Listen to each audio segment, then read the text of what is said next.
원일이TV 138번째 이야기입니다. 추미애 법무장관이 부동산 정책에 대해서 한마디 했더군요. 국토부 장관도 아닌 법무장관이 웬 부동산 정책인가 싶어서인지 많은 사람들이 꽤 관심을 갖고 들여다본 모양입니다.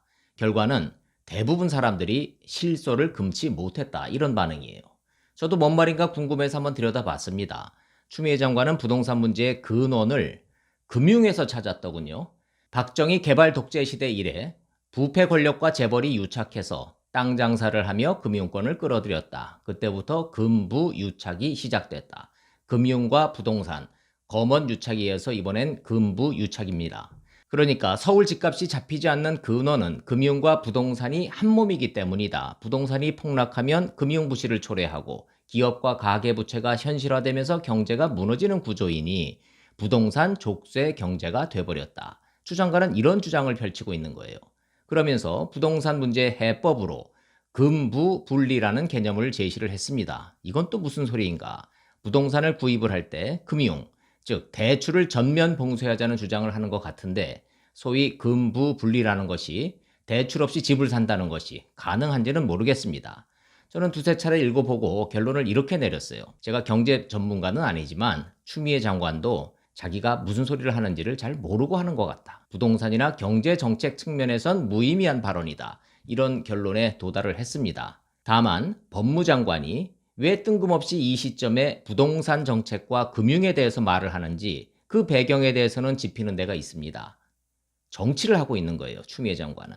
원래 법무장관은 검찰 장악이라는 미션 때문에 잠시 외유를 하고 있는 거고, 추 장관은 오매불망, 선거, 즉 정치를 하고 있는 거다, 이 얘기입니다. 나 경제도 안다. 내 머릿속에 부동산 문제에 관해서도 수가 있다. 이 메시지를 주고 싶은 걸 겁니다. 누구한테? 서울 지역 유권자들이죠. 공석이 된 서울시장 출마 뜻을 이렇게 표현하고 있는 겁니다. 전 그렇게 해석을 하고 있는 거예요. 적어도 법무장관 무사히 끝내고 집에 가서 쉬기에는 정치에 대한 야심이 너무 큰 사람이다. 이 정도야 뭐 저 말고도 이해하고 있는 분들이 많을 거라고 생각을 합니다. 대한민국 국민, 특히 서울 시민한테 현재 가장 큰 현안은 부동산 대란이죠. 집값 문제가 가장 골칫거리라는 거야 모르는 사람이 없습니다. 그러니 나도 부동산에 대해서 좀 안다. 내가 해결할 수 있다. 이런 정치적 의도를 가진 발언으로 보는 겁니다. 검찰총장 때려잡는 법무장관은 집권 여당에 인정받기 위한 노력인 거고, 이제 표를 찍어줄 서울 시민에게도 인정받고 싶다. 꺼리를 부동산 문제로 잡은 거죠.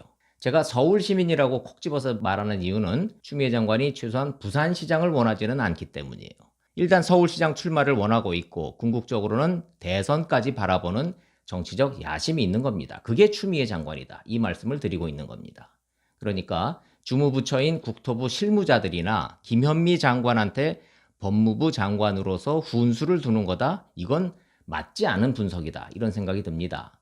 부동산 훈수가 아니죠, 이건. 정치 화두를 던지는 겁니다. 그린벨트 해제 반대한다, 이 말도 추가를 했죠. 부동산 관련한 굵직한 주제를 잡아서 국민한테, 언론한테, 그리고 집권 여당한테 이런 식으로 툭 던지는 겁니다. 나 법무장관인데 경제에도 관심이 많아. 경제 현안에 이렇게 깊이 생각하고 있어. 서울시장 후보 추미애 기억해 주세요. 뭐 이런 얘기 아닐까 싶습니다. 정작 추미애 장관이 들고 나온 금부분리라는 그 주제, 저도 뭐 부동산 전문가는 아니니까 뭐라고 평을 하지는 않겠습니다. 다만 금융과 부동산을 분리해야 된다. 부동산 살 때는 금융기관 아예 갈 생각하지 마라.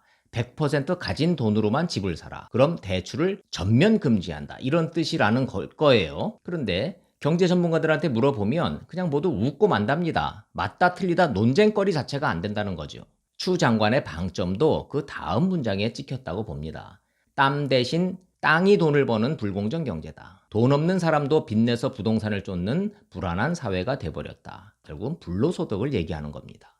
대출 내서 남의 돈으로 집 사서 집값 올라서 돈 버는 그런 재테크를 불로소득이라고 죄악시하는 거. 아이템은 경제 문제를 잡았는데 내용은 역시 대통령과 집권 여당의 코드를 맞추는 내용이다.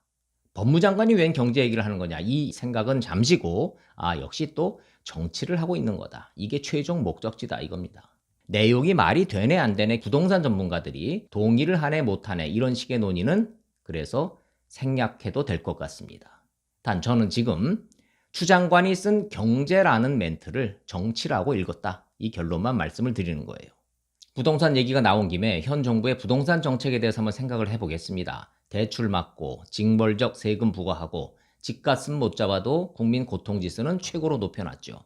지난 22번에 걸친 부동산 대책이라는 것이 실제로 국민한테 어떤 고통을 주고 있는지는 한번 소개해 줄 필요가 좀 있을 것 같습니다. 각 연령대별로 표출되는 방식이 좀 다르긴 한데 다양한 방식의 국민 저항 운동이 전개되기 시작했습니다. 집값은 정부가 올려놓고 왜 국민이 고통을 받아야 하느냐, 이런 얘기들이에요.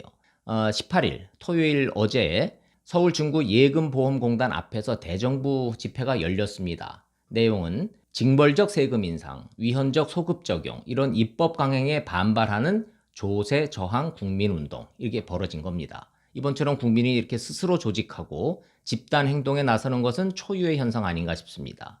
학계에서는 촛불 시위로 시작된 광장 민주주의가 경제정책에 대한 비판으로 확장이 되는 경제 민주주의의 진화다, 그 과정이다, 이런 해석까지 내놓고 있습니다.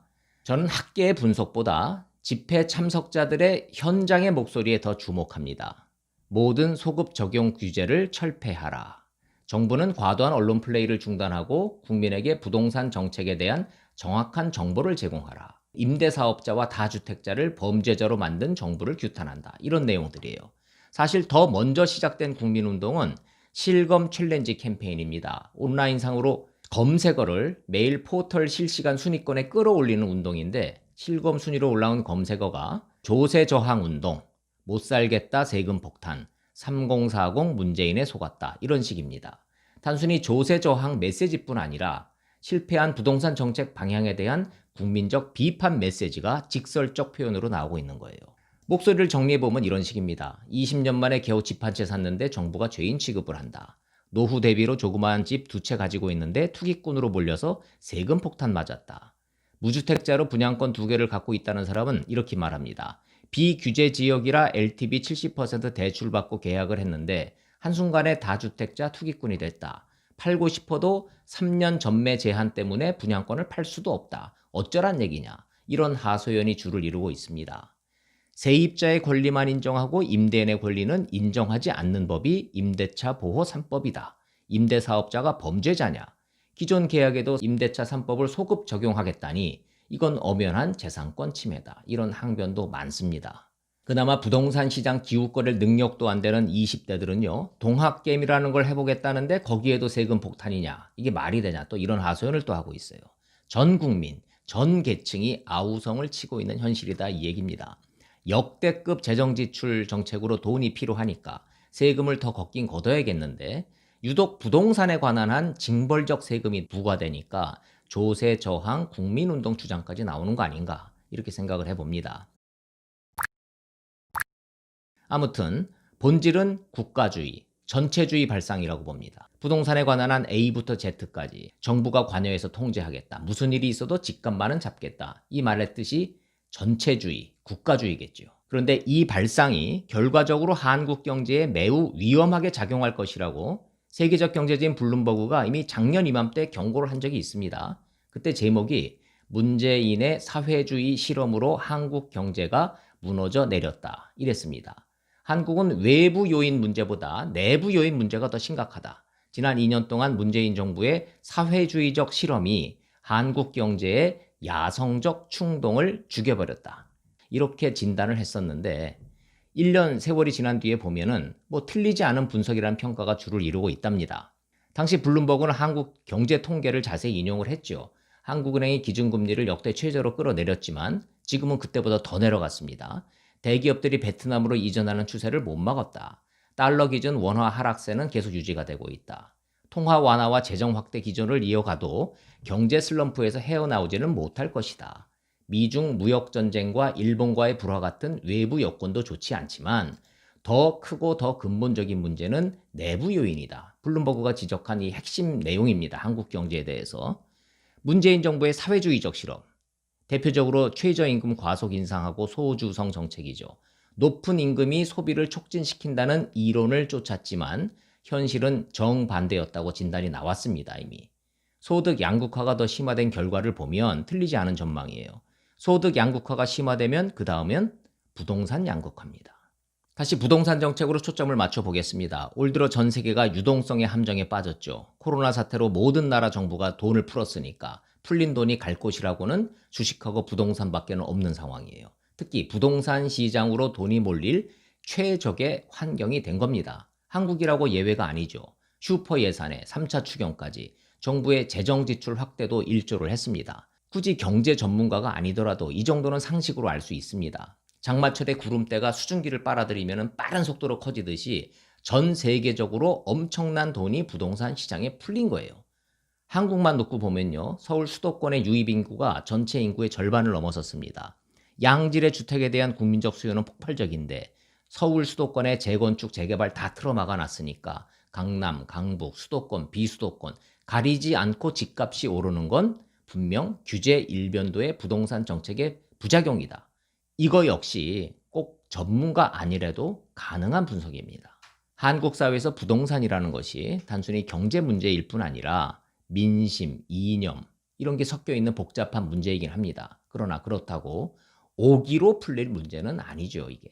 정부가 집값만큼은 반드시 잡겠다. 큰 소리 칠수록 국민은 집을 사야겠구나라는 조바심을 느끼는 게 현실입니다. 오죽하면 2030 세대들 사이에서 영끌이라는 신조어가 나왔겠습니까? 영끌, 영혼까지 끌어모아 집을 사야 한다. 그런데 대출을 막았으니까 민심이 어디로 가겠냐 이겁니다. 시장의 상황은 이러한데 해법이라면서 내놓은 금부 분리하자, 부동산에서 금융을 분리하자.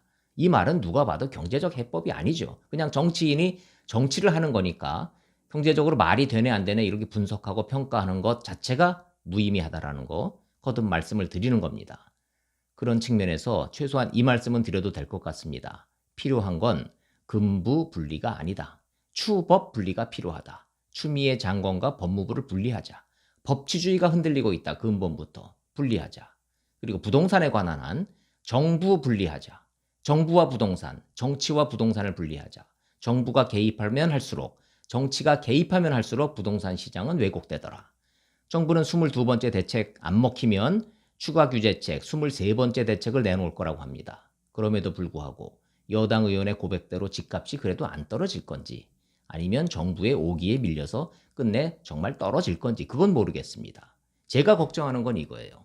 정부는 어디까지 국민을 몰아칠 것이며 국민은 정부가 내리는 이 징벌적 세금을 언제까지 참고 견딜 수 있을 것인가. 경제를 정치로 누르고 이념으로 다스리자고 하니 해결이 되긴 될 건가? 이 질문을 하고 있는 겁니다.